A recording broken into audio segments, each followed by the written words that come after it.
is my family shelter room. It feels like a fucking haunted fucking shelter. I hate it. I 1,000 times rather be, with everybody at the. You must have an iPhone because I'm like my throat hurts. Corona is a chemical holocaust, man. They're dumping shit from the sky. Water is poisoned. I feel sick as hell. I hate this effing room. Like, oh wow, it's a room, it's nice. Dude, they come in here every other day and they spray chemicals because any homeless shelter bypass, which is like the family shelter placing agency in the Bronx, and they'll always place you might have to sit there for 10, they'll always place you either in Queens, Brooklyn, Bronx, and all the shelters have the same standard protocol of spray fucking poison in the rooms. Like, it's literally, like, the air quality of the YWCA is good. And then everything smells, like, clean and nice, and it just smells like fucking pesticides in here. It smells like fucking pesticides. And right now my roommate, Rika, is not here, but usually I live in fear because we share this part of, the area, and she, kind of is demeaning to me, like, she'll be like, oh, blah, blah, blah, make sure you light all the toilet. Like, she was pissed that she was here by herself, and then I moved in, and she's just mad that I'm here because she had her own bathroom and shit, and it's like, I didn't ask to be placed here. So basically, because my, adequate for having a child family shelter is a shit show to me. It's scary. Also, I don't have a TV. I really don't have anything. And, I also like the fact that the YWCA has a bunch of people because, I'm effing lonely. I'm lonely. I used to have my kid with me 24/7.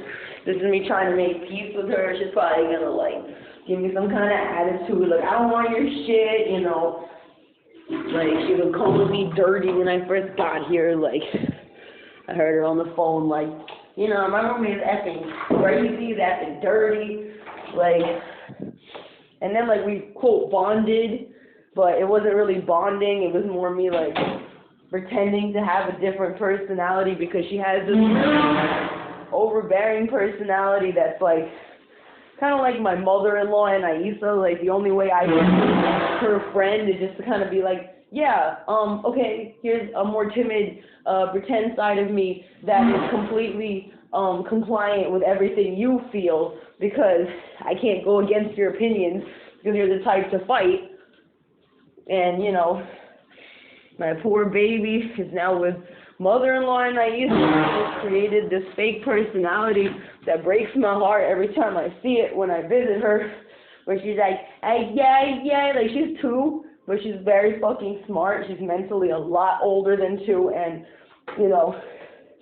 she has language abilities. When I still had her, she would talk. She would express herself.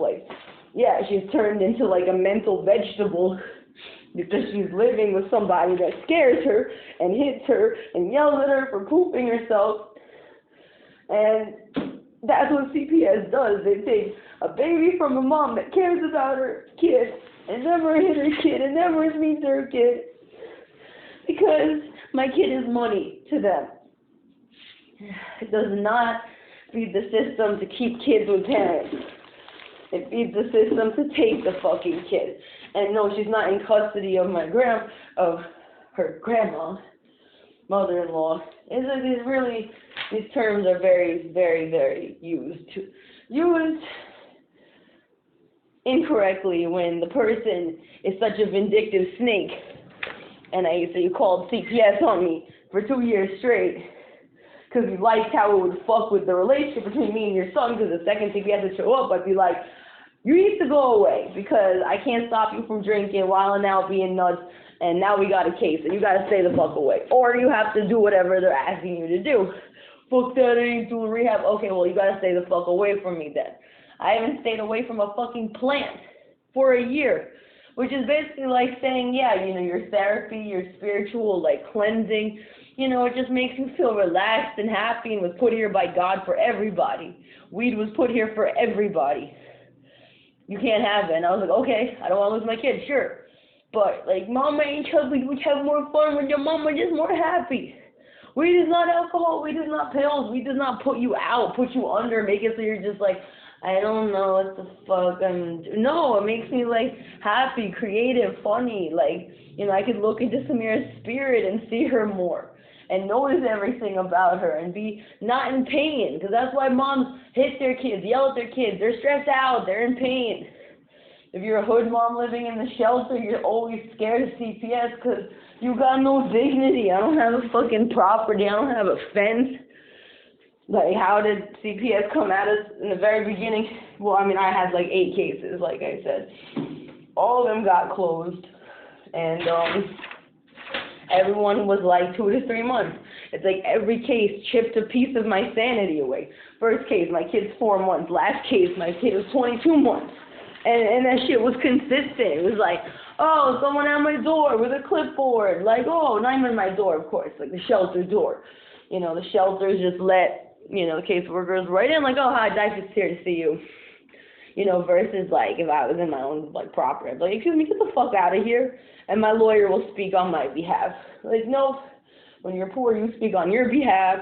You do say the wrong thing, they use it against you, or yeah, they would show up and be like, okay, well, we're going to investigate you for 2 to 3 months, and you're going to have to do this, do that, go pee in a cup, go pee there, and this, okay, take this, and that, we have to go to a mental evaluation, go to this. You know how many mental evaluations I've had in 2 fucking years till I actually became mental from it? Like, come the fuck on. You think it's healthy to sit there and just, like, you know, some stranger that doesn't give a fuck about me, and now it's even worse because it's on Zoom and on the phone, like, some fucking human that doesn't give a shit about me, does not know me, isn't even spiritually receptive to me because I'm over a fucking screen. I'm just a number and a paycheck to a psychiatrist, and I'm supposed to talk to this person to convince CPS I get to keep my child. What the fuck? My kid had no bruises. My kid was not malnourished. My kid was not underdeveloped. My kid was healthier and stronger than other fucking kids. Now, she's just kind of like, yeah, I'm Anaisa's, like, pet now. I see mom once a week and then mom leaves again. I don't know what the fuck I did wrong for my life to become this. Chubby's like, no, it's horrible. It sucks. And then it's like her dad is so effing ignorant, like, when I heard Samir on the phone through his phone, and I just hear like, hey, yeah, and like, and I used to like laughing, like, you think it's funny that my kid is distressed? Like, this is not a toy, this is not a pet, this is my equal, this is my spiritual best friend, my child Samira. But you know, it's fine, because karma is real. When I stole $80 from my friend John to rent a hotel room the other day because I just wanted somewhere to chill, relax, not be in a shelter for a day, it was a horrible experience because that was blood money. I took money that wasn't mine. So yeah, you sat there calling a government agency fucking for 2 years straight on me. So I finally collapsed from the stress of all the fucking cases because they take every fucking case because they're trying to find a reason. They're trying to dissect your whole life. Yeah, I'm definitely not doing therapy with St. Vincent's that has fucking, during this time period, that has fucking therapy records on me from when I was 16. I'm 28 now, of when my family was like, yeah, can you guys please make our child normal? We don't like her personality. Because she's not supposed to talk this much, or feel this much, or have an opinion. She's just supposed to be a submissive sheep. That's why when my kid always raised her, be strong, chubby, whatever you want, whatever you feel, you made the poop, it's okay. But, like, yeah, now with the visits, when she poops, she goes in the corner and she gets all sad, and I'm like, what do you go through when you use the bathroom? And then I used to say, you get hit, you get hurt, you get yelled at. Glad you're getting some allowance for my kid, Anais. You don't care about her, you don't give a shit about her. I can just see it in the energy of, like, she always comes with, like, a diaper bag and, like, some stuff. And you don't give a shit about her. They're giving you allowance just like, you know, a baby mom's a child support. You're not putting that for your kid. You're just using that. Like, hey, it's mine. So, yeah, you're not fucking spending money on Samira. You don't give a fuck about Samira. Like, my mother-in-law likes that now she gets attention. Like, oh, we want to see the baby. We'll come to your house. Like, yeah, all of this derived from me being like, yo, Yeah, we rented a fucking apartment in Union City, unfortunately. That doesn't mean we're gonna come every fucking day and spend all day with you, bro. Like, you're my mother-in-law. I don't need to see you 24/7. Like, I deserve time alone with my kid and my husband, and, like, you're lonely. That's not my fucking problem. That's literally what started the feud of, I'm gonna call CPS on you. Because I'm gonna make sure that you take that baby because I don't deserve it, right? And you know, if you saw the way she used to look at me when I would breastfeed with this like snake eye look of just like, yeah, like you never did that, right? It's a beautiful, nurturing thing. Gail too. Last time I visited Gail, and yeah, I mean her like feeding in Arabic, and she would lay on me like a baby monkey and breastfeed, and Gail was just watching like kind of, yeah, envy is real. And women like to call 1-800 destroy your life, and you know what? It's all good. It's all good. Because it was almost like a cycle that had to break, because it was just like cases, cases, cases. I can't stop this shit, so why don't I stop this shit and get a fucking good amount of money going? Because then I can say, you know what? If I ever have another case again, I won't say one fucking word. I won't drain my spirit for 1 millisecond. I will let this fucking well-paid Jew say the right thing on my behalf, and I will never deal with the stress that I've dealt with, being like, oh my god, another case, okay, I'll do whatever you guys want, oh no, 2 to 3 months of investigating, case closed, hooray, case open again, another case, what the fuck, oh my god, women hate me, like, I can't go through life without cases. My kid is only 2, I'm gonna get these cases till what, she's fucking 18? Like, there's no way to stop this? No, because we want your kid. Don't you get it? You'll crack eventually, and we'll take your child. Yes, money for the system. The way, yeah, taking someone's freedom, also known as jail. But a lot of the fucking homeless people, purposely. Actually, yeah, the Bronx used to be full of homeless people that survived.